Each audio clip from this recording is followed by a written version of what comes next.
What is up, you guys? How are you? It's been a bit since I've been on here, but I wanted to, I've been posting on Instagram and on here that I really wanted to get into ditching your macros and focusing on intuitive eating and exactly how to do that. So I was like, oh, it'll be super simple. I'll put together, a little giveaway on how to do this. And I realized there was a lot more to it. So what we're going to do, we're going to do a 5-day series. Today is day 1. Hi, Ivy. So when you guys jump on, give me a hello, give me a hi. But today is going to be day 1 about a little bit just of my story so you can understand where I'm coming from and why I decided to ditch my macros, how I went about it, and how I got into intuitive eating. Okay? So a little bit of story background. Most of you know by now that I had an eating disorder most of my life.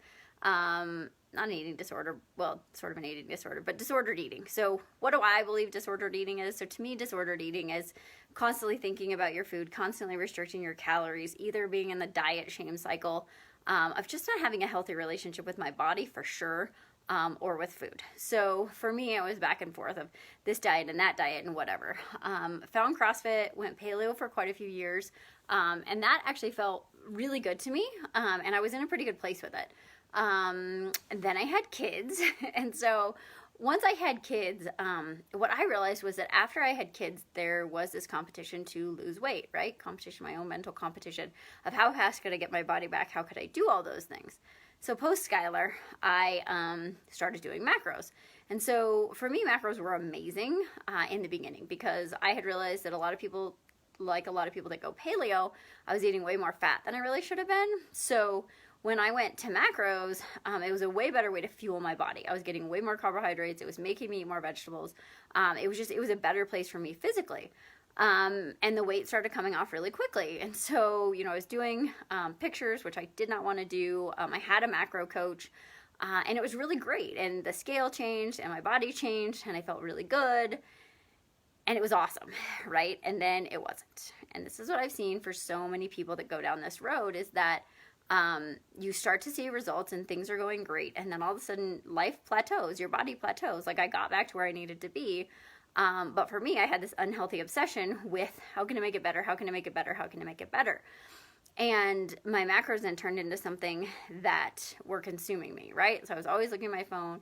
I could eat this, I couldn't eat that, blah, blah, blah. And in the beginning, you guys, what I loved about macros was that it gave you a little bit more freedom in the fact that like, okay, well, if I want to have a donut or whatever, I always use donuts as my example, so it's really funny because I don't even eat donuts.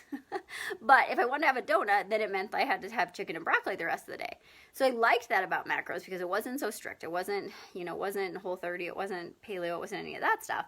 But what got to me, for me, was that when I stopped seeing changes and I was like, how much stricter can I get? How much more can I restrict, right? I went back down that line and it was just like counting calories, right? Like I was counting macros, but it was just like counting calories. It was an unhealthy place to be.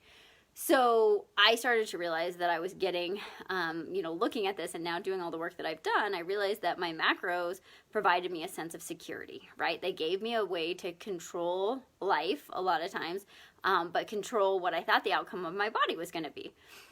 So I got to the place where it was like, okay, I have to have all zeros. And if you've never counted macros, sorry, my eye itches, you guys. If you never counted macros, it's like, if you have a certain amount of carbs, protein, and fat, and then your goal is to hit those numbers every day. And so I was such a crazy perfectionist, also why I have body image issues, that I was like, okay, I got to hit zeros all the time. And so it became this really unhealthy obsession that was ruling my life. And it was taking away so much of my energy that it was just not productive. So when I started my program, 10 months ago, I knew that I couldn't be doing a program working on body image and working on disordered eating and counting macros. And let me tell you guys, it was scary as all get out. And so I know there's so many of you that have reached out and you're like, I want to give up my macros. I want to stop counting my stuff, but I'm so freaking afraid of it because I don't think I know how to trust myself, right? And so that's the biggest thing as we start to shift from macros into intuitive eating is how do we trust ourselves? How do we really get to that point? And so for me, it was getting over the fear, right? That fear that if I stop counting, I'm just going to go eat brownies and burritos, which is what my niece Lauren asked me. She's like, how do you stop intuitively eating that? So over the next 5 days, you guys, we're going to cover all of those things. So again, the positives of macros is that it gives you an idea of what your body needs and it really lets you bring some awareness.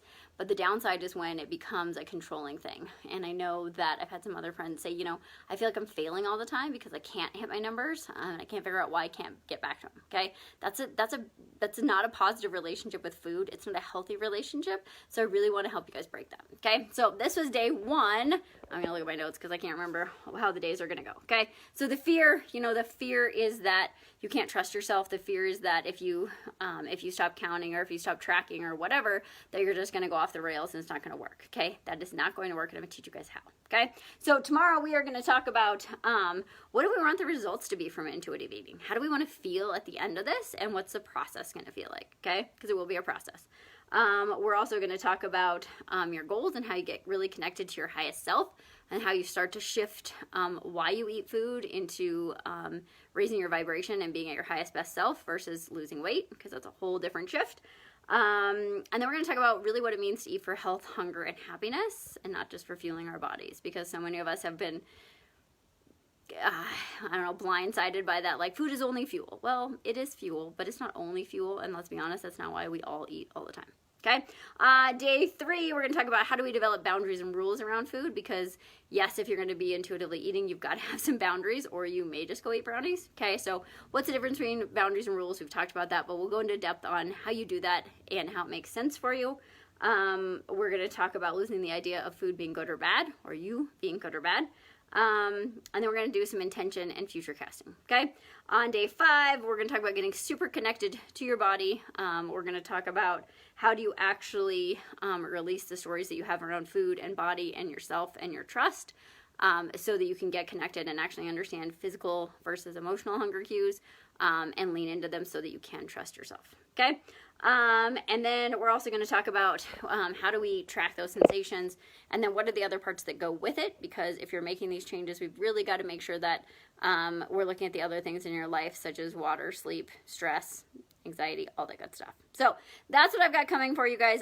Comment here or send me a DM. I do have a workbook that goes with this 5-day process, and I'll record these and I can be able to send them out to you, but they'll be on here as well. So if you want that workbook to go with this, if you have more questions about intuitive eating, send them to me, tell me when you see me in person, drop them in the comments. I really, really want to help you guys find food freedom. Really, that's my new mission. I guess it's been my mission for a while. It's just to really help you guys love your bodies, get connected to yourself, dive into what's really going on underneath and what's causing this stuff, and really understand what it feels like to have food and body freedom, because 91% of women don't like their bodies. So how do we find freedom around that without just being, oh, I just love my body, right? That doesn't always work. So what are the actual tools that we can use to find food freedom and to really step into this? So appreciate you guys. Hope everyone is having an awesome day. If you're in Colorado, we have sunshine now, but tomorrow we might have a blizzard. So I kind of want a blizzard. So if you guys want spring,